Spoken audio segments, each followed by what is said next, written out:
অকল সাম্প্ৰদায়িকতাৰ বিষয়বস্তু ছটিয়াই দিয়াটোৱেই নহয়, ভাৰতীয় জনতা পাৰ্টিত ৰাষ্ট্ৰবাদৰ কথা কোৱা হয় যে ৰাষ্ট্ৰই প্ৰথম, কিন্তু ভাৰতীয় জনতা পাৰ্টি এতিয়া ব্যক্তিবাদ আটাইতকৈ বেছি। চনৰ নিৰ্বাচনৰ পিছৰ পৰা কি কাৰণত নাজানো ভাৰতীয় জনতা পাৰ্টিৰ ফালৰ পৰা মোক কোনো ধৰণৰ কথা জনোৱা নহ'ল যে এইটো কাৰণত আপোনাৰ প্ৰাৰ্থিত্ব দিব পৰা নগ'ল। কাম কৰা মানুহ, ৰাইজৰ কাৰণে কিবা কৰিব বিচাৰোঁ, ৰাইজৰ লগত থাকিব বিচাৰোঁ। মোৰ ঘৰৰ পিছফালে মুছলমান গাঁও এখন আছে, আমি সৰুৰে পৰা সেইখিনিৰ লগত উঠা বহা কৰিছোঁ। ভাৰতীয় জনতা পাৰ্টিত এতিয়া ব্যক্তিবাদৰ বাহিৰে বেলেগ একো নাই। উদাহৰণস্বৰূপে আপোনালোকে চাওক, যোৱা বছৰ 21 নিৰ্বাচনত যদি আপুনি চায় তেতিয়াহ'লে দেখিব যে কলাইগাঁও বিধানসভা সমষ্টিত যিগৰাকী প্ৰাৰ্থী দিয়া হ'ল, সেই প্ৰাৰ্থীগৰাকীক আমাৰ কোনোবাই চিনি পাইছিল? আপোনালোকে সকলোৱে জানে যে মোৰ ৰাজনৈতিক জীৱনটো বিভিন্ন উত্থান পতনেৰে আহি মই চিপাঝাৰ বিধানসভা সমষ্টিত 3টাকৈ কাৰ্যকালত বিধায়ক নিৰ্বাচিত হৈছিলোঁ। ৰাইজে মোক বিধায়ক হিচাপে নিৰ্বাচিত কৰি জনসাধাৰণৰ কাৰণে কিছু কাম কৰাৰ সুবিধা দিছিল। তাৰ আগমুহূৰ্তত মই কৈ লওঁ, মোৰ এখেত বন্ধু শ্ৰী দুলাল চন্দ্ৰ বৰুৱা, এখেত এগৰাকী ৰিটায়াৰ্ড ইঞ্জিনিয়াৰ আৰু শ্ৰীমন্ত শংকৰদেৱ সংঘৰো এজন তেওঁ জ্যেষ্ঠ ব্যক্তি আৰু কিছু পৰিমাণে ৰাজনৈতিক ব্যক্তিও। গতিকে মোৰ লগত এটা সহৃদয়তাৰে থকা মানুহ কাৰণে মই আজি তেখেতকো মোৰ লগত লৈ আহিলোঁ। আমাৰ সতীশ ডেকা এগৰাকী অৱসৰপ্ৰাপ্ত শিক্ষক, মোৰ বন্ধু, আমাৰ স্কুলৰ দিনৰে বন্ধু। এতিয়া কথাটো হৈছে, মোক ৰাইজে দিয়াৰ পিছত যোৱা 21 চনৰ কথাখিনি আপোনালোকে অৱগত, এইখিনি আৰু মই ৰিপিট কৰিব খোজা নাই। মোক কি ধৰণে মই ভাৰতীয় জনতা পাৰ্টিৰ পৰা 2016 চনত নিৰ্বাচিত হ'লোঁ আৰু নিৰ্বাচিত হৈ ৰাইজৰ সেৱা কৰিলোঁ। তাৰ আগতে 2টা কাৰ্যকাল মই ভাৰতীয় জাতীয় কংগ্ৰেছৰ ফালৰ পৰা নিৰ্বাচিত হৈছিলোঁ, 2006 চনৰ পৰা 2011 চনতো।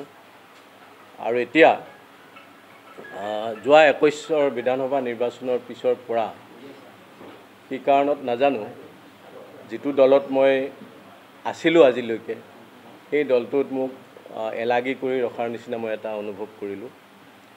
মোক যোৱা বছৰ 21 বিধানসভা নিৰ্বাচনত প্ৰাৰ্থিত্বও দিয়া নহ'ল, আৰু কি কাৰণত মই প্ৰাৰ্থিত্ব নাপালোঁ সেই বিষয়েও মই কাৰো পৰা একো জানিবলৈ নাপালোঁ। কাৰ কি স্বাৰ্থৰ কাৰণে এজন চিটিং MLA এই সময়ত টিকেটৰ পৰা বঞ্চিত কৰা হ'ল, সেই কথা মই গম নাপালোঁ। আৰু গম নোপোৱাকৈয়ে 4টা বছৰ তেওঁলোকৰ পৰা কিবা শুনিম বুলি মই অলপ অপেক্ষাতো আছিলোঁ। কিন্তু আমি হৈছোঁ কাম কৰা মানুহ, ৰাইজৰ কাৰণে কিবা কৰিব বিচাৰোঁ, ৰাইজৰ লগত থাকিব বিচাৰোঁ আৰু সময়ৰ লগত খোজ মিলাই আমাৰ অঞ্চলবাসীক, সমষ্টিবাসীক আগুৱাই লৈ যাব বিচাৰোঁ। এনেকুৱা পৰিপ্ৰেক্ষিতত আমি এনেকৈ নিষ্কৰ্মা হৈ বা এটা দলত থাকি কৰ্মহীন হৈ বহি থকাৰ ইচ্ছা মোৰ লাহে লাহে নাইকিয়া হ'বলৈ ধৰিলে। এতিয়া মই এইখিনিতে 2টা কথা কৈ লওঁ। আজি গোটেই প্ৰসংগটো হৈছে, মই ভাৰতীয় জনতা পাৰ্টি আজি ত্যাগ কৰিছোঁ। এই ত্যাগ কৰাৰ অন্তৰালৰ কথাখিনিহে মই আপোনালোকক কৈ আছোঁ। এতিয়া আমি তাৰে ত্যাগ কৰাৰ অন্তৰালৰ কেইবাটাও কাৰণ আছে। অলপ বিজেপি এৰি অহাৰ কিছুমান ৰাজনৈতিক কাৰণ আছে, কিছুমান আমাৰ সামাজিক কাৰণ আছে, আৰু মোৰ নিজৰ ৰাজনৈতিক কেৰিয়াৰৰ কথা ইয়াৰ লগত জড়িত আছে। গতিকে সকলোবিলাক মিলাই মই প্ৰথমতে কৈছোঁ যে 21 চনৰ নিৰ্বাচনৰ পিছৰ পৰা কি কাৰণত নাজানো ভাৰতীয় জনতা পাৰ্টিৰ ফালৰ পৰা মোক কোনো ধৰণৰ কথা জনোৱা নহ'ল যে এইটো কাৰণত আপোনাৰ প্ৰাৰ্থিত্ব দিব পৰা নগ'ল, বা এইটো কাৰণত আপুনি প্ৰাৰ্থিত্ব নাপালে আপুনি আমাৰ লগত অন্য কাম কৰিব লাগিব, এনেকুৱা ধৰণৰ কথাও মই একো শুনিবলৈ নাপালোঁ নেতৃত্বৰ পৰা।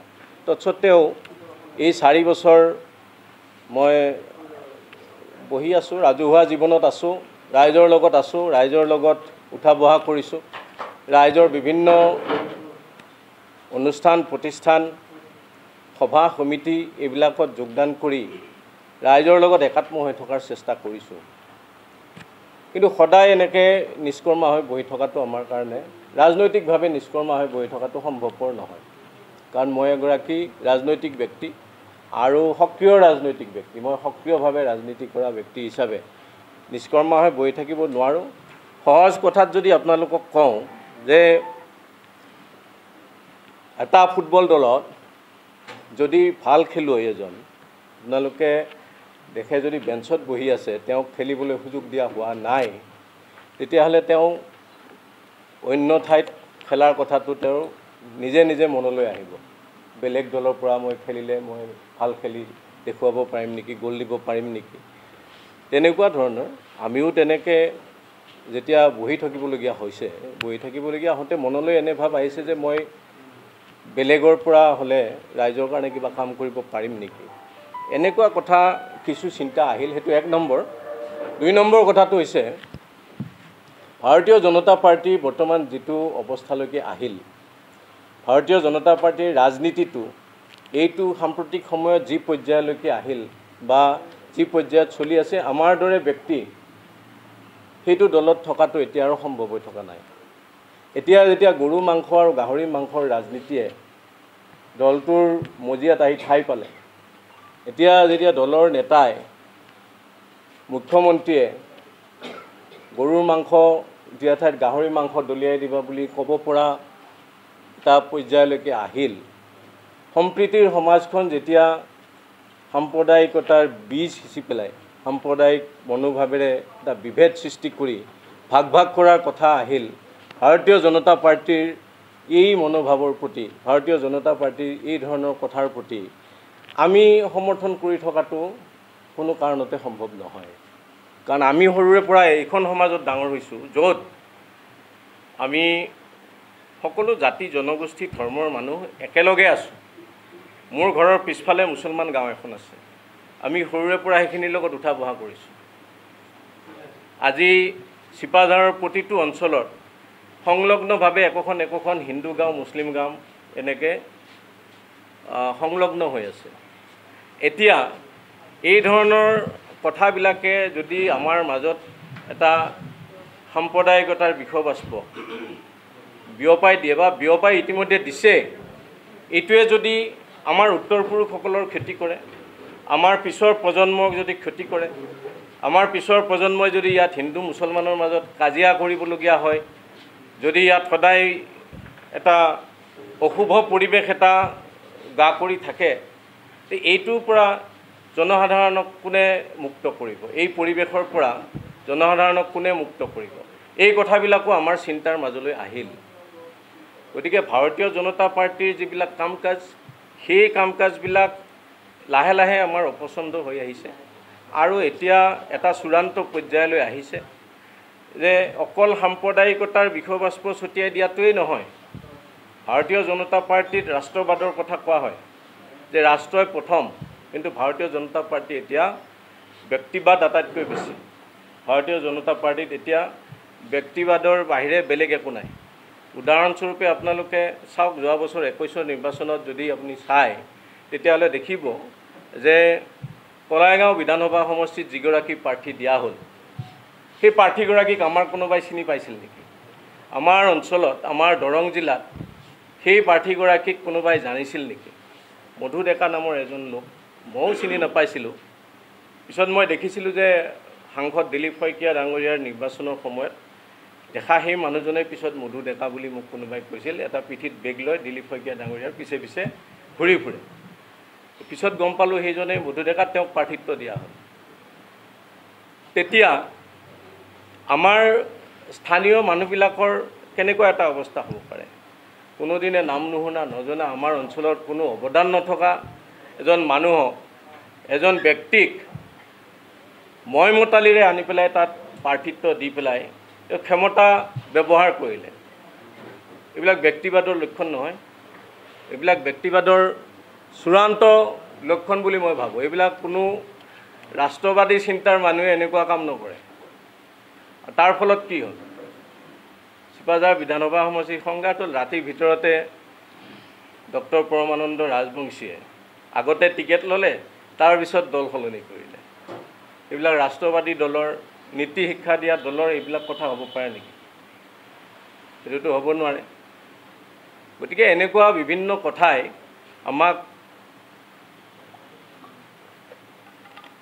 কথাবোৰ নতুনকৈ ভাবিবলৈ বাধ্য কৰাইছে আৰু ৰাইজৰ পৰাও এই ক্ষেত্ৰত মই যথেষ্ট কথা শুনিছোঁ মোক কৈছে যে আপুনি যোৱাবাৰে কিবা এটা ব্যৱস্থা ল'ব লাগিছিল তেতিয়া মই কৈছিলোঁ যে মই টিকেট নিদিয়াৰ কাৰণেই দলৰ বিৰুদ্ধে মই নাযাওঁ এই বুলি কৈ সেই সময়ত মোদী ডাঙৰীয়াৰ মিটিঙো মই এটেণ্ড কৰিছোঁ মোদী ডাঙৰীয়াৰ মিটিঙত মই আছোঁ তাৰপিছত গুৰুজ্যোতি দাসৰ প্ৰচাৰতো মই ঘূৰি পকি ফুৰিছিলোঁ আমাৰ সেই সময়ৰ বিধায়কৰ প্ৰাৰ্থী বৰ্তমান বিধায়কগৰাকীয়ে আমাক কোনোদিনে তেওঁৰ লগত যাব লাগে বুলি এষাৰ কথাও কোৱা নাছিল বা মোক কোনোদিনে লগো ধৰা নাছিলে গতিকে সেই সময়ত গুৰুজ্যোতি দাস ডাঙৰীয়াৰ লগতে আছিলোঁ বা আমাৰ সেই সময়ৰ মুখ্যমন্ত্ৰী সোণোৱাল ডাঙৰীয়া মঙলদৈ আহোঁতে তেওঁৰ লগত সভা সমিতি কৰিছিলোঁ যি নহওক সেইবিলাক গ'ল এতিয়া সেই পৰিৱেশ নাই ভাৰতীয় জনতা পাৰ্টিত থাকি ৰাইজৰ কাম কৰিম বুলি ভবাটো এতিয়া আমাৰ পক্ষে সম্ভৱ নহয় আৰু আমি সম্প্ৰীতিৰ সমাজত সৰুৰে পৰা বাস কৰি অহা লোক হিচাপে আমি সাম্প্ৰদায়িক ৰাজনীতি কৰিব নোৱাৰোঁ সাম্প্ৰদায়িক ৰাজনীতিৰ বিষয়বস্তু আমি ছটিয়াই দিব নোৱাৰোঁ আমি ধৰ্মৰ নামত ৰাজনীতি কৰিব নোৱাৰোঁ ধৰ্মৰ নামত ৰাজনীতি কৰি সমাজ ভাগ ভাগ কৰিব নোৱাৰোঁ গতিকে মই ভাৰতীয় জনতা পাৰ্টিৰ পৰা ওলাই আহিম বুলি এটা মনতে থিৰাং কৰিলোঁ আৰু আজি মই ভাৰতীয় জনতা পাৰ্টি ত্যাগ কৰিলোঁ এই কথাখিনি আপোনালোকক আনুষ্ঠানিকভাৱে জনাবৰ কাৰণে মই আজি আপোনালোকক মাতি আনিছিলোঁ আৰু চমুকৈ এইখিনিয়ে কথা ইয়াৰ পিছত পৰৱৰ্তী পদক্ষেপ কি হয় মই আজি ক'ব নোৱাৰোঁ সেই সম্পৰ্কে মোক প্ৰশ্ন কৰি আজি লাভ নহ'ব কাৰণ পদক্ষেপটো আমি অলপ ৰাইজৰ মাজত মই এতিয়া যাম কিছুদিনৰ কাৰণে গৈ অলপ কথা পাতিম মোৰ শুভাকাংক্ষী সমৰ্থক কৃষক শ্ৰমিক ছাত্ৰ যুৱক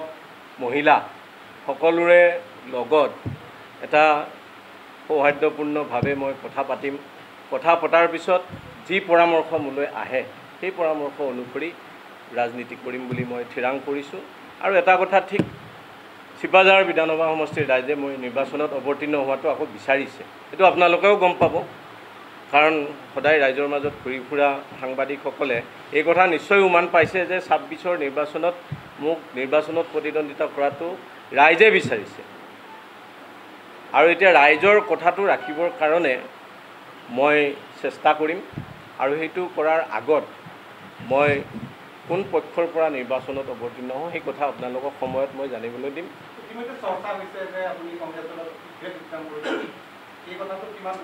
চৰ্চাটো বহুত কথা হৈ থাকে চৰ্চা হৈ আছে চৰ্চা হোৱাত বাধা নাই চৰ্চাটো মই অজাপত যাম বুলিও চৰ্চা হৈছে ৰাইজৰ দলৰতো বহুত মানুহে মোক কৈ আছে আমাৰ দলত আহিব লাগে বুলি তেনেকুৱা বিভিন্ন দলৰ পৰা আমালৈ আহ্বান আহিছে মই তেওঁলোকক সন্মান সহকাৰে কৈছোঁ বোলে যে মই প্ৰথমতে অলপ ৰাইজৰ মাজলৈ যাম মই বৰ্তমান যিটো দলৰ লগত কিছু পৰিমাণে হ'লেও সম্পৰ্কিত হৈ আছিলোঁ সেই সম্পৰ্ক থকা দলটো মই ত্যাগ কৰি ল'ম তাৰপিছত মই ৰাইজৰ মাজলৈ গৈ তাৰ পৰা আহি মই সিদ্ধান্ত এটা ল'ম ২০২৬ত নিৰ্বাচনত অৱতীৰ্ণ হোৱাটো চিপাঝাৰবাসীয়ে বিচাৰিছে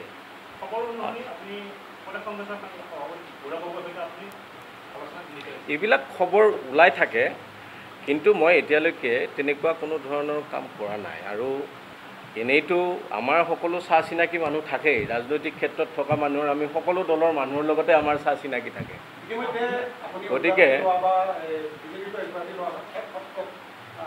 নহয় এইটো শেষ কৰি লৈছোঁ তাৰমানে এনেকুৱা কথা থাকে ওলাই থাকে সকলোকে চিনি পাওঁ যেতিয়া এতিয়া মোৰ শুভাকাংক্ষী কংগ্ৰেছ দলতো আছে মোৰ শুভাকাংক্ষী অজাপতো আছে এতিয়া বিজেপিৰো বহু সংখ্যক ব্যক্তি বহু সংখ্যক যুৱ মৰ্চাৰ ল'ৰা বহু সংখ্যক বিজেপিৰ কাৰ্যকৰ্তা এতিয়াও মোৰ শুভাকাংক্ষী হৈছে তেওঁলোকে মোক যথেষ্ট ভাল পায় বেছি সংখ্যকে চিপাঝাৰ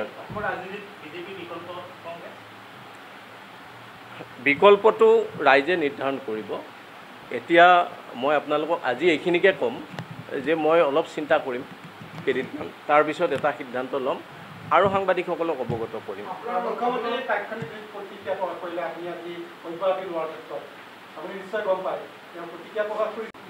চাওক, তেখেতে মুখ্যমন্ত্ৰী মহোদয়েতো কথা কৈয়ে দিয়ে পটককৈ, কিন্তু তেওঁ এইটো ক'বতো নোৱাৰে যে মই 2021 চনলৈকে বিজেপিৰ MLA আছিলোঁ। এই কথাটোতো তেওঁ নুই কৰিব নোৱাৰে। 2021লৈকে তেওঁৰ লগতেই MLA হৈ থকা তেওঁৰ সতীৰ্থ এজন, মই আজিলৈকে কোনোবা বেলেগ দলত গৈছোঁ নেকি? আজিলৈকে মই থকা দলটোৰ বিৰুদ্ধে ক'ৰবাত কিবা কথা কৈছোঁ নেকি? বা আজিলৈকে মই বিজেপিত নাই শব্দটো ক'ৰবাত মই কেতিয়াবা কৈছোঁ নেকি? এইটোতো মই কোৱা নাই। যদি তেওঁলোকে মোক প্ৰাৰ্থিত্ব নিদিয়াৰ লগতে টিকেটটোৰ লগত যদি মেম্বাৰশ্বিপটো কাটি থৈছে, মইতো এইটো নাজানো। সদস্য পদটো যদি তেওঁলোকে কাটি থৈছে কিবা কাৰণত মোৰ টিকেটটোৰ লগতে, মই সেইটো নাজানো, আজিলৈকে মোক জনোৱা নাই। আৰু মই বিজেপিৰ MLA আছিলোঁ কাৰণে মই বিজেপিৰ লগত সম্পৰ্কিত আছিলোঁ, আৰু সেই সম্পৰ্কটোৱে মই ত্যাগ কৰিছোঁ। মই প্ৰত্যাগ শব্দটো লেখা নাই, মোৰ চিঠিখন মই আপোনালোকক দিম। চিঠিখনত মই কি লিখিছোঁ, মই ভাৰতীয় জনতা পাৰ্টি ত্যাগ কৰিছোঁ বুলিহে লিখিছোঁ। মুখ্যমন্ত্ৰীৰ লগত আপোনালোকে 9জন বিধায়ক আহিছিলে কংগ্ৰেছৰ পৰা বিজেপিলৈ, আজি কোনোবাখিনিত আপুনি বিজেপি ত্যাগ কৰি ক'ৰবাত আঘাত অনুভৱ কৰিছে? সেইবিলাক এতিয়া অতীতৰ কথা, আৰু বৰ বেছি খুচৰি নাথাকোঁ। এতিয়া সন্মুখলৈ চাম আৰু সন্মুখলৈ চাই খোজ দিম। পুৰণা কথাবিলাক এতিয়া খুচৰি থাকিলে বহু কথা হ'ব।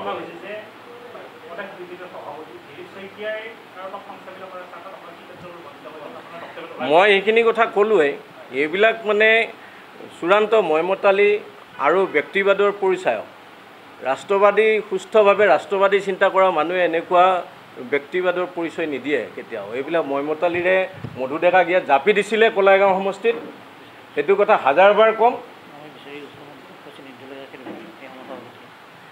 এতিয়া এই মধু ডেকাক আমাৰ সাংবাদিকসকলে তাৰ আগতে কোনোবাই জানিছিল নেকি? এগৰাকী বিধায়ক হিচাপে বা বিধায়কৰ প্ৰাৰ্থিত্ব লাভ কৰিব লগা ব্যক্তি, তেওঁৰ ঘৰ ক'ত কোনেও ভালকৈ নাজানে। এতিয়াও তেওঁ ক'ত থাকে এইটো কথাও নাজানে। আমাৰ দৰঙৰ কোনোবা ব্যক্তি নলবাৰীৰ কোনোবা সমষ্টিত এনেকৈ টিকেট দিব পাৰিব নেকি? কওক, সেইটো উত্তৰ দিয়ক। আমাৰ ইয়াৰে কোনোবা ব্যক্তিক, ৰাজনৈতিক ব্যক্তিক আজি নলবাৰীত সংস্থাপন দিয়ে এটা দেখুৱাওক। গতিকে এইবিলাক চূড়ান্ত ময়মতালিৰে এই কামটো কৰা নাছিল জানো?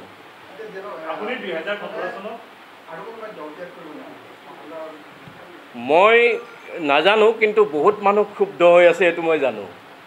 ভাৰতীয় জনতা পাৰ্টীৰ বৰ্তমানৰ ৰাজনীতিত বহু মানুহ ক্ষুব্ধ, কাৰণ মই আজি বহু কথা কোৱা নাই। ইয়াৰ দুৰ্নীতিৰ ইছ্যু আছে, ইয়াৰ লগত কমিশ্যন ৰাজৰ কথা আছে, এইবিলাক আজি মই নকওঁ। এই আমাৰ ভাৰতীয় জনতা পাৰ্টীৰ বহু কাৰ্যকৰ্তাই মনে মনে এই দলটো এৰিবলৈ মানে পালে ভাল পোৱা হৈ আছে, কিন্তু কিবা এটা শংকা, কিবা এটা ভয়ত তেওঁলোকে মানে এতিয়া মুখখন খুলিব পৰা নাই। এটা কেইদিনমান পিছত সকলোৱে মুখ খুলিবলৈ আৰম্ভ কৰিব।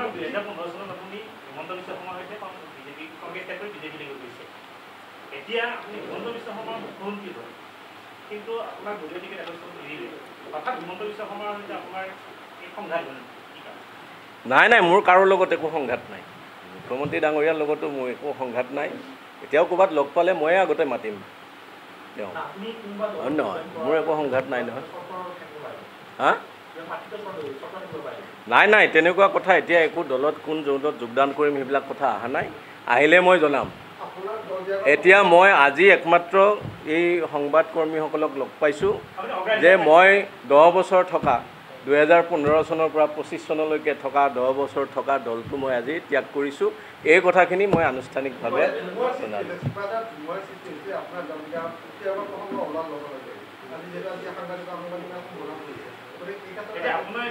ধুমুহা আহিছে নে কি আহিছে মই নাজানো, কিন্তু এটা পজিটিভ বতাহ এটা বলিব চিপাঝাৰ সমষ্টিত, এটা যোগাত্মক বতাহ।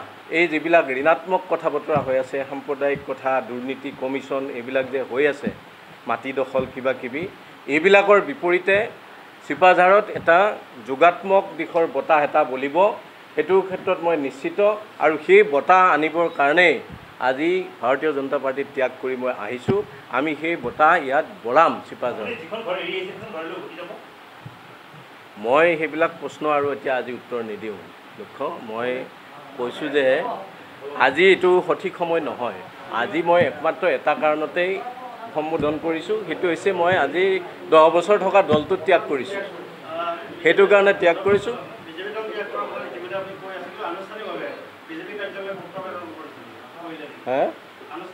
কৰিলোঁ আজি মই পত্ৰ প্ৰেৰণ কৰিলোঁ মই প্ৰতিলিপি আপোনালোকৰ হাতত দি দিম সেই পত্ৰখনৰ প্ৰতিলিপি সকলোকে ধন্যবাদ নমস্কাৰ এতিয়া আমি একাপ চাহ খাওঁ ধুনীয়াকৈ দেই আৰু